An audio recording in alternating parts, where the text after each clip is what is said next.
Maaari ba'y mapupunan at mapapansin na lang ang awitin na nagtatapat ng aking nadarama? Kahit simple lang ay pipiliin ito, magpaparating na sa'yo ako ay nag-ibang at sa'yo ay may buwang ang katulad kong sakulan. Ikaw isang kalangitan, habang ako'y isang kalupaan. Kaya ang mapunta ka sa akin para pabuo mundo na ang kalaban ko at kasagupaan. At tingnan mo, napakasimple lang ako. Mga karibal ko mayayama pa sila, kaya imposible na ako'y mapuna mo, lalo na pag tinabi mo ko sa kanila.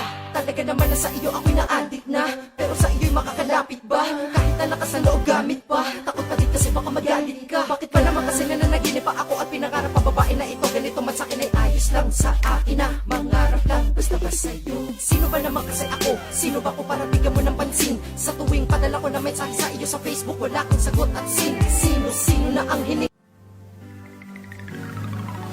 Bakit ikaw pa ang minahal ko? Kahit na lagi na nasasaktan, dahil sa katotohanan di ko matanggap na hindi kita makakamtan. Kahit madami namang iba dyan, bakit hindi kita mapalitan? Kahit ang nagpupagitan natin dalawa ay impyerno at kalangitan. Pero hindi mo ako masisisi, ako ay may pusong nagmamahal lang. Kung hindi ikaw buksak pinili nito, aking gugustuhin maging manhid na lang. Dahil sa pagmamahal ko sa'yo, ako ay di naghahanap ng kapalit. Dahil alam ko ang ating mundo kahit kailan hindi magkakalapit. Pero sana ipakako mo sa akin na ang pipiliin mo ay tama sa kanila. At sana ipakako mo sa akin na hindi ka naman sasaktan kapag napunta ka na sa iba. Dahil ikaw ba pangarap ko, ayoko pa na makikita na ikaw ay lumuluha pa muli at basta kapag